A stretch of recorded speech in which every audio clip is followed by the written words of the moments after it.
بسم الله الرحمن الرحيم الحمد لله رب العالمين والصلاة والسلام على أشرف الأنبياء والمرسلين نبينا وحبيبنا محمد وعلى آله وصحبه أجمعين وبعد السلام عليكم ورحمة الله تعالى وبركاته ውድ ተመልካቾቻችን ዛሬም ተመልሰን በድጋሚ ተገናኝተናል ተመልሰን መተናል 30 ሐዲሶችን ነው ያየን የነበርነው 30 ሐዲሶች ነብዩ ሰለላሁ ዐለይሂ ወሰለም በእኛ መካከል መፈጸማችን አስፈላጊ የሆኑና ወሳኝ የሆኑ ሐዲሶችን ነው ያየን የነበርነው 12ኛው ሐዲስ ተራ ቁጥር ላይ ደርሰናል የተመረጡ ሐዲሶች ናቸው መርጠን ያቀረብናቸው በተለይ በስነ ምግባር ጋር ግንኙነት ያላቸው አኽላቅ ጋር ግንኙነት ያላቸው የሰዎችን አኽላቅ የሚያስተካክሉ የተባሉ ሐዲሶችን ነው እያየን ያለነው ዛሬ ደግሞ የምናየው በሰዎች መካከል በአብዛኛው ጊዜ ያለ ሰዎች የተፈተኑበት ነገር ሰዎች መቀናናት ምቀኝነት መኮራረፍ መጣላት እንዲሁም ደግሞ ጀርባ መሳጠትና ወንድማማችነትን የሚያሻክሩ ነገሮችን በተመለከተ ነው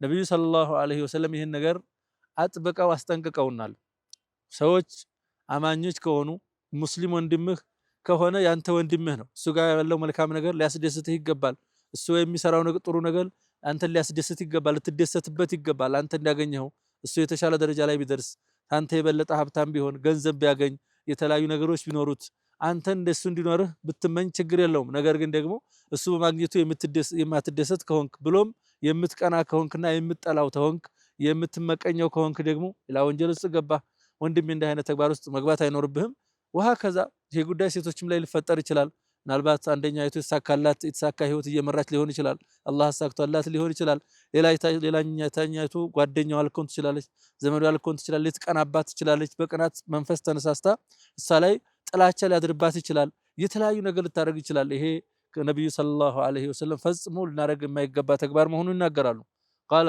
رسول الله صلى الله عليه وسلم የአላህ መልእክተኛ ይላሉ ሰዎች ሆይ لا تحاسدوا አንዱ ሌላኛውን ሊቀናበት አትመቀኛኙ አንዱ በሌላኛው አላህ በሰጠው ኒዕማና ጸጋ ሊቀናበትና ሊመቀኘው አይገባም ይላሉ የአላህ መልእክተኛ ነብዩ ሰለላሁ ዐለይሂ ወሰለም አላህ ሰዎችን በዱንያም ጉዳይ ቢሆን አላህ አይቷል የዱንያ ጉዳይ ሰዎችን አላህ አይቷል ለሂክማው ላላየው ይሄ በዱንያ አንደኛው ሀብታም ሆኗል አንደኛው ድሃ ሊሆን ይችላል አንደኛው ጤና አላህ ሊሰጠው ይችላል አንደኛው ደግሞ ህመም ላይ ሊሆን ይችላል ሌላኛው አካለ ሙሉ አላህ አድርጎ ሊሆን ይችላል ሌላኛው ደግሞ አጋጣሚ ሆኖ አካለ ጎደሎ ሊሆን ይችላል የተለያዩ ነገሮች አንዳንዱ ህይወቱ የተሳካለት ህይወት እየመራ ሊሆን ይችላል ልጆች አላህ ሰጥቶታል ዘውጀተን ሳሊህ አላህ ሰጥቶታል እንደዛ እንዲያረግልን አላህን መለመንና ከአላህ መጠየቅ እንጂ ይሄኛው ሰውዬ ይሄን ስላደረገለት አላህ በሱ ጋር መቅናት መመቅኘት ይሄ ወንጀል ነው ፈጽሞ የተከለከለ ነገር ነው ከቢረቱን ሚን ከባኢሪ الذنوب ከታላላቅ ወንጀል ከሚባሉት አንደኛው ወንጀል ነው لا تحاسدوا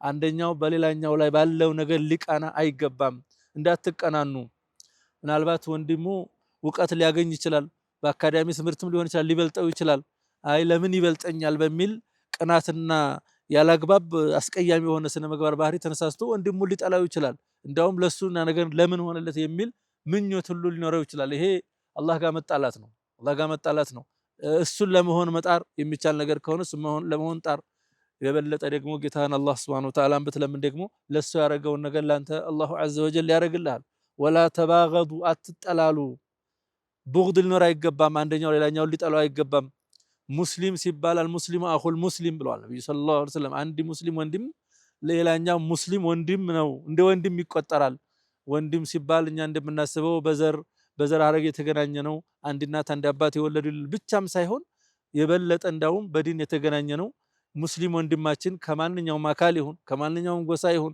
አረብም ይሁን ከአረብ ውጭ ማንኛውም ጎሳ ላይ ይሁን ሙስሊም እስከሆነ ድረስ ለእሱ ላይ ያለው መልካም ነገር ሊያስደስተንና ልንደሰትበት ነው የሚገባው እንጂ ቀንተን ብሎም ደግሞ በዛ በመንቃት መንፈስ ተነሳስተን እሱ ላይ ጥላቻ ልናሳድር ልናኮርፈው አይገባም ይሄ ፈጽሞ የተከለከለ ነው ኢነመል ሙእሚኑነ ኢኽዋ ብሏል ነብዩ ብሏል አላሁ ዐዘ ወጀል ሙስሊሞች አማኞች እንዳጠቃላይ መሻሪቅል አርድ ወመጋሪብሃ ወንድማማቾች ናቸው ዳው ነብዩ ሰለላሁ ዐለይሂ ወሰለም አማኞችን ሲገልጹ አማኞች መሰሉል ሙእሚኒና في توادهم وتعاطفهم وتراحمهم كمثل الجسد الواحد አማኞች ውደታቸው መተዛዘናቸውና መተባበራቸው መፈቃቀራቸው ሲታይ ልክ እንደ አንድ አካል ናቸው እንደ አንድ ጀሰድ ናቸው አንድ አካል አንድ አምሳል ናቸው ብለው ነብዩ ሰለላሁ ዐለይሂ ወሰለም ይገልጻሉ አንድ አካል አንድ ሰውነት የተለያዩ ነገሮች ይኖሩታል እጆች እግሮች ይኖራሉ አንድ አካል ላይ ያሉ የተወሰነ ቦታ ላይ የሆነ ነገር ካለ አጠቃላይ ሰውነት ክፍሎችን ይሰማዋል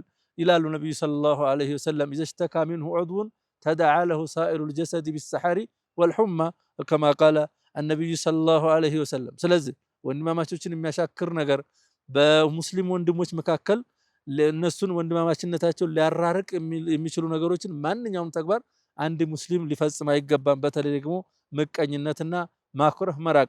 ወላ ተዳበሩ ይላሉ። ጀርባ መስጠት አይኖርባችሁም። አንዱ ጀርባውን ሊሰጠው አይገባም። ጀርባ መስጠት ማለት ሲገናኙ ሰላም ላይ አይባባሉም፣ አይነጋገሩም፣ አይግባቡም። ሙስሊም ወንድሙን ያኮርፈዋል፣ ይርቀዋል። ነብዩ ሰለላሁ ዐለይሂ ወሰለም አንድ ሙስሊም ከ3 ቀን በላይ ሊያኮርፈው አይገባም ብለዋል። የተከለከለ ነው፣ አይበቃለትም። ላ የሒሉ ሊሙስሊም አየህጁረ አኻሁል ሙስሊም ፈውቀ 3 አያም ከ3 ቀን በላይ ሊያኮርፍ አይገባም። ምናልባት ማስገዳጅ ነገሮች ካሉ ማናገር የማያስፈልግበት ሁኔታ ካለ 3 ቀን ድረስ የሚቆይበት ነገር ሊኖር ይችላል። ከዛ ውጭ ግን ከ3 ቀን በላይ ሊያኮርፈው አይገባም ይላሉ። ወኩኑ ዒባደላሂ ኢኽዋና የአላህ ባሮች ሆይ ወንድማማቾች ሁኑ። ወንድማማችነትን የሚያሻክሩ የሚያበላሹ ነገሮችን ፈጽማችሁ ልትርቁ ይገባል ብለው ነብዩ ሰለላሁ ዐለይሂ ወሰለም በዚህ በአማረ ሐዲሳቸው እየመከሩን ነው ዒባደላህ። ስለዚህ ይህን ሐዲስ ተግባር ማድረግ ይኖርብናል፣ መፈጸም ይኖርብናል። ይህን እስከፈጸምን ድረስ ለወንድሞቻችን ላይ ምንም አይነት ጥላቻ፣ ምንም አይነት ሐሰድ፣ ምንም አይነት ቅናት፣ ምንም አይነት ነገሮች ሊፈጠሩብን አይችሉም። በአላሁ ዐዘ ወጀል ውሳኔ እናምናለን። እኛ አማኞች ስለሆን አላህ ባደረገው ነገር ሁሉ እንደሳለን፣ ለእኛ ቢመቸንም ባይመቸንም። ለዚህ ነው ነብዩ ሰለላሁ ዐለይሂ ወሰለም በወንድማማቾችን የሚያሻክሩ ነገሮች ወንድማማችነትን የሚያሻክር ነገር ሁሉ እንዳናረግ እንድንጠነቀቅ አዘውናል።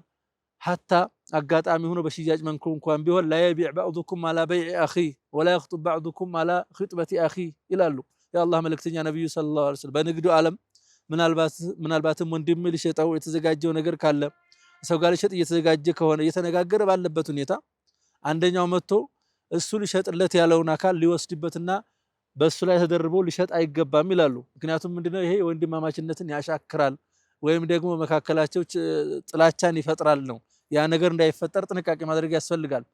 ሽያጭ አይደለም፣ ሽያጭ ከመፈጸሙ በፊት ራሱ ስምምነት ላይ ባሉበት ሁኔታ እንኳን ቢሆን መጥቶ በዛ ላይ ሌላ ሰው ተስማምቶ ተደራድሮ ወይም ደግሞ ጭማሬ ከፍሎ ሊወስድበት አይገባም። ጋብቻም ላይ ቢሆን ነብዩ ሰለላሁ ዐለይሂ ወሰለም ይህን አስጠንቅቀዋል። አንድ ሰው ሌላው ሰው ያጫትን ያናገራትን ሊያገባት ያሰበውን አካል ሙስሊም ወንድሙም እንዳሰባት እንዲያጫትና እንዲያናገራት እያወቀ ምናልባትም እሷ እያሰበችበት ባለችበት ሁኔታ ሄዶ እሱ የተሻለ ደረጃ ላይ ሊሆን ይችላል፣ በማድይ ሊሆን ይችላል፣ በተለያዩ ጥቅማ ጥቅሞች ሊሆን ይችላል፣ ቤት ሊኖረው ይችላል፣ መኪና ሊኖረው ይችላል፣ የሚኖርበት ቦታ ከተማ ላይ ሊሆን ይችላል፣ ታላቅ ቦታ ሊሆን ይችላል፣ ውጭ ሀገር ይዤ እሄዳለሁ ብሎ አስቦ ሊሆን ይችላል። ሊያናግራት ይችላል። ሴት ስለሆነች ምናልባትም እሱ ያለበት ሁኔታ በመገመት ግምት ውስጥ በማስገባት ያኛውን በመተው ወደዚህኛው ብትመጣበት ሁኔታ ይኖራል። ይሄ ነገር ሲኖር ደግሞ በሁለት ሙስሊሞች መካከል ያለው ወንድማማችነት ይሻከራል፣ ይበላሻል፣ ይጠፋል። ይሄ እንዳይሆን ነብዩ ሰለላሁ ዐለይሂ ወሰለም ጥንቃቄ አድርጎ አንደኛው ሌላው ወንድሙ ባጫት ሴት ላይ ድጋሚ ከመግባቱ በፊት እንኳን ቢሆን ሊያገባና እሱ ላይ ሊደረብ አይገባም ይላሉ የአላህ መልእክተኛ ነብዩ ሰለላሁ ዐለይሂ ወሰለም። ኢንሻአላሁ ተዓላ የዛሬውን ደርሳችንን በዚህ እንቋጫለን። በሚቀጥለው ድረስ እስከምንገናኝ ድረስ አላህ ዐዘ ወጀል እናንተንም እኔንም በሰላም ያቆየን። اللهم أرنا الحق حقا وارزقنا اتباعه وأرنا الباطل باطلا وارزقنا اجتنابه وصلى اللهم وسلم على نبينا محمد وعلى آله وصحبه أجمعين. السلام عليكم ورحمة الله تعالى وبركاته.